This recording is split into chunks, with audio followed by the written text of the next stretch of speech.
Today we have a new open source AI model that is completely free and runs unlimited locally on your PC. By using a quantized GGUF version, it can even run on less than 8 GB of RAM. Now let's create a workflow for the first and last frame from scratch. We will do this step by step without rushing. If you've already downloaded ComfyUI, you can just continue along with me. But if you haven't, I have a video where I show you exactly how to download it. Instead of just using the link, let me guide you through the search. On Hugging Face, search for LTX 2.3. From the list, we want a quantized GGUF version for this workflow. You'll notice Unsloth and QuanStack have them, so I'll choose the QuanStack LTX 2.3 GGUF. Next, click on the Files and Versions tab and select LTX 2.3 Distilled.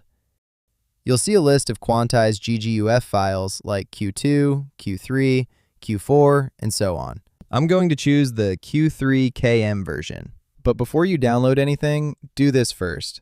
Go to your browser settings and turn on Ask Where to Save Each File before downloading. If you have your browser set to auto-save everything to a default folder, you'll need to change this so you can save the model directly into the correct ComfyUI folder. I'll just click the download arrow here to start. Since my browser is set to ask where to save files, it will prompt me to choose a folder. You need to save the model in your ComfyUI portable folder. Just go to ComfyUI, then Models, and finally the diffusion_models folder. Once you are there, simply click Save. The download time will depend on your internet speed, so we just need to wait. Once it finishes, we still need to get the text encoder and VAE. Now just click on the model card. For the text encoder, we will use Gemma 3. It translates written prompts into instructions the model can understand. We will need to save the text encoder and text projection files into the ComfyUI, Models, and then Text Encoders folder. Next, we need the VAE for both video and audio, and those will be saved in the ComfyUI, Models, and VAE folder.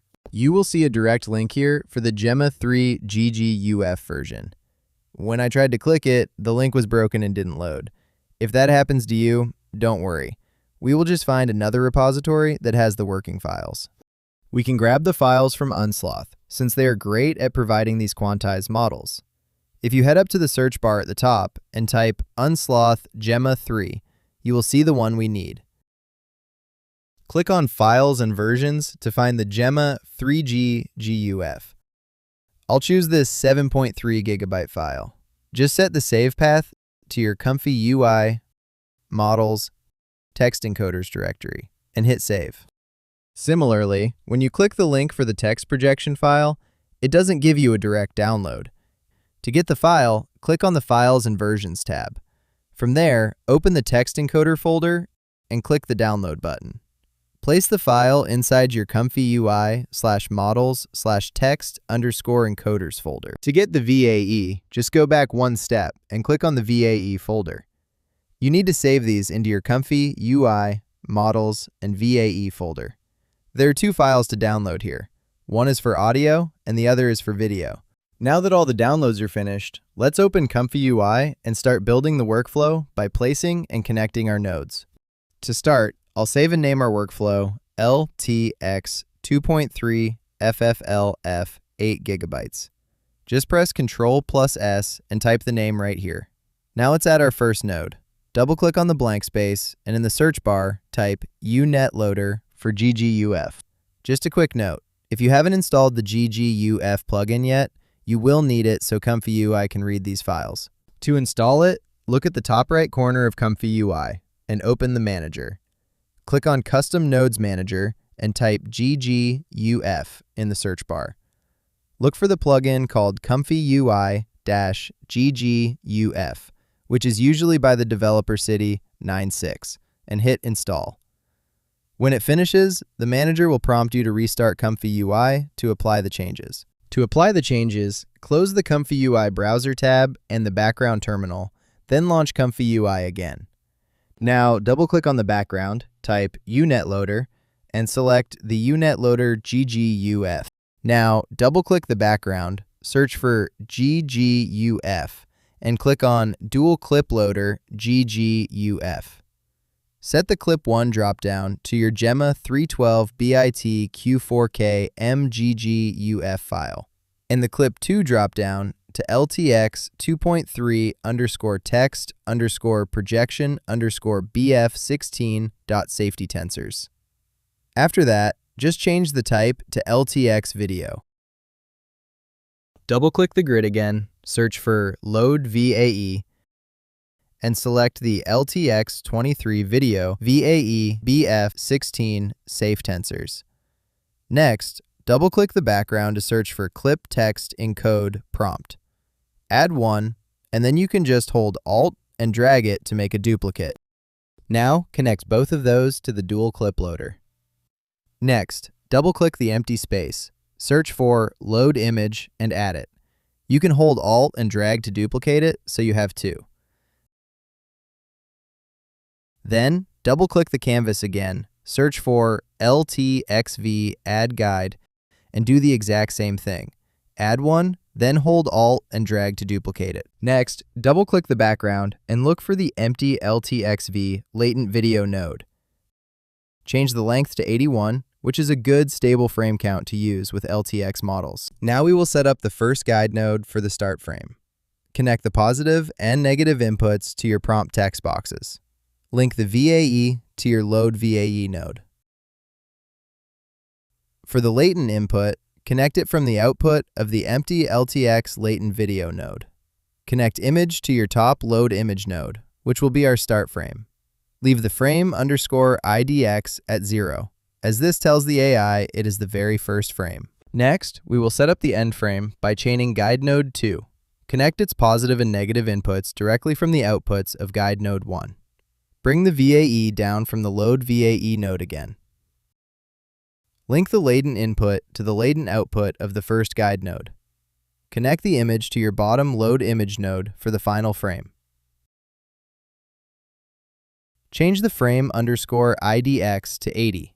Because we have 81 frames in total and counting starts at 0, frame 80 is the very last one. Now let's add the engine, which is the sampler. Double-click the empty space, search for KSampler, and add it. Now connect all the final pieces into it. For the model, drag a long line all the way from the model output on your UNet Loader GGUF node on the far left. Connect the positive, negative, and latent image inputs straight from the outputs of your second guide node. Next, double-click and add a VAE decode tiled node. Connect its samples input to the latent output of the KSampler, and its VAE input to the VAE line coming from the Load VAE node on the far left. Next, double-click on the empty background and search for the Video Combine node. If it doesn't show up because you haven't installed it yet, just click the blue Manager button at the top right to get it. In the Custom Nodes Manager, search for Video Helper Suite, or VHS. Find ComfyUI Video Helper Suite by KSampler and install it. After it installs, restart ComfyUI by closing the browser tab and the background terminal, then launching it again. Double-click the workspace, search for Video Combine, and select it. Connect it by dragging a line from the blue image output on your VAE node right into the blue images input on the Video Combine node. Set the format to video/H264-MP4 and the frame rate to 24 to get a standard video file. Now, our setup is complete. To keep things organized, let's rename some nodes and change the colors of the positive and negative nodes. Now for the test.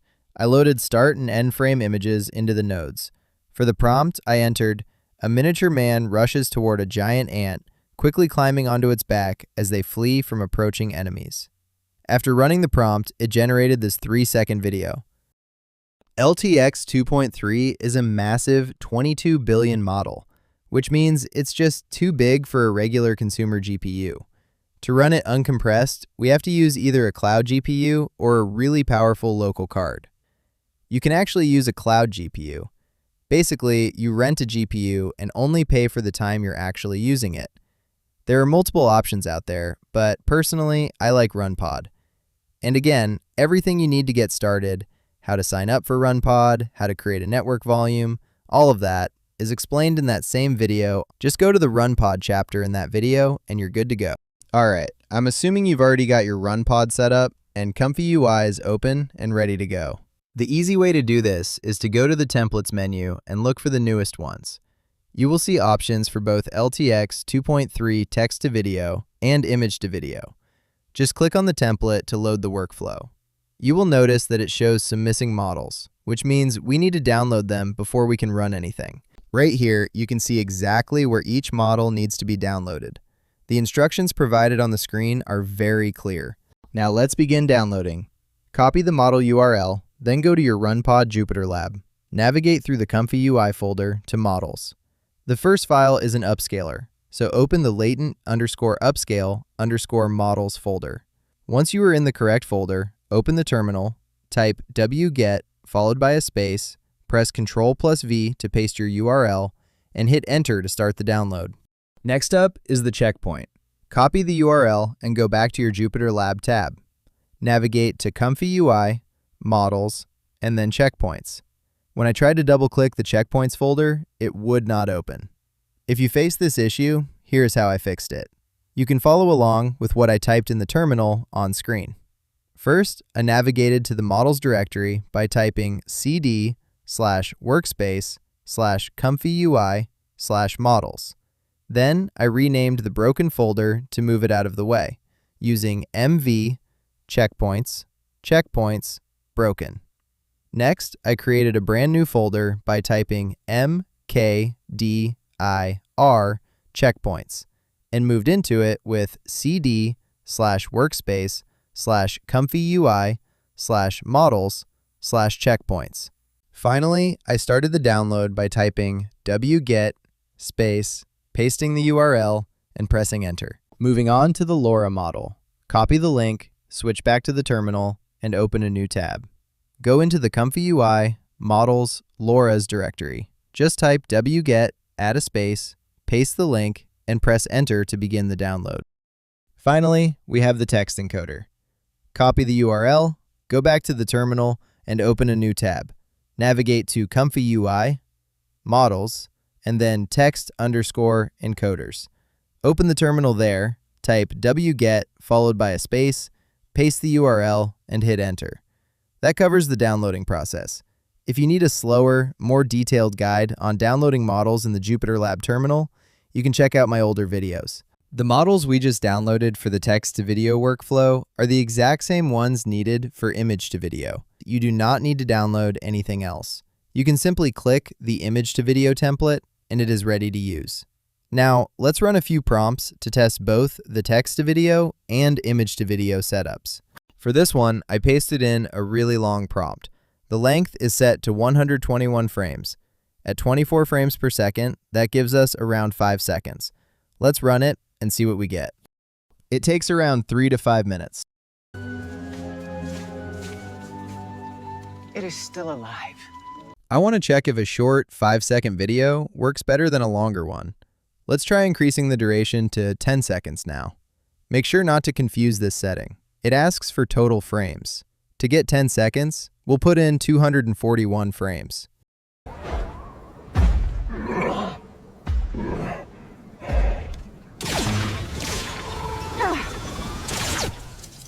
Bring him down! Here's the 5-second video. Step away from her! And here's the 10-second one. Step away from her! It seems the longer videos perform better. 5 seconds is just a bit too short to finish an action, making it feel rushed. We made it! Ah!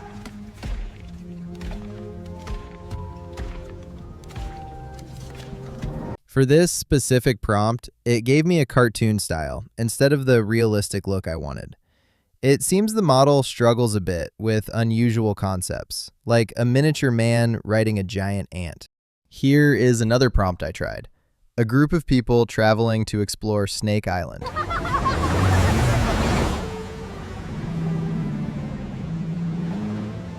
are actually doing this!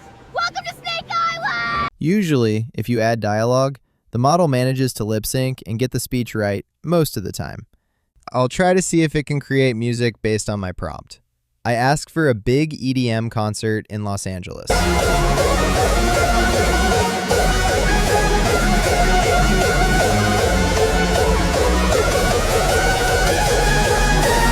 Let's try a few more text-to-video prompts.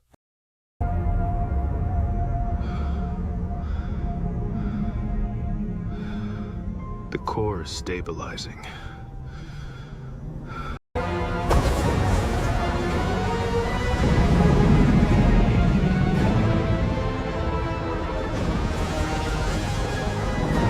Now let's look at image to video. You upload an image and use a prompt to bring it to life, whether you're adding dialogue or a specific action. For this example, let's have the miniature man shouting at the ant while it's looking for him. Where are you? And the giant ant replies, I am here, master. let's upload this one and add the prompt. I'm going to set the duration to 10 seconds, as the action might need more time to finish.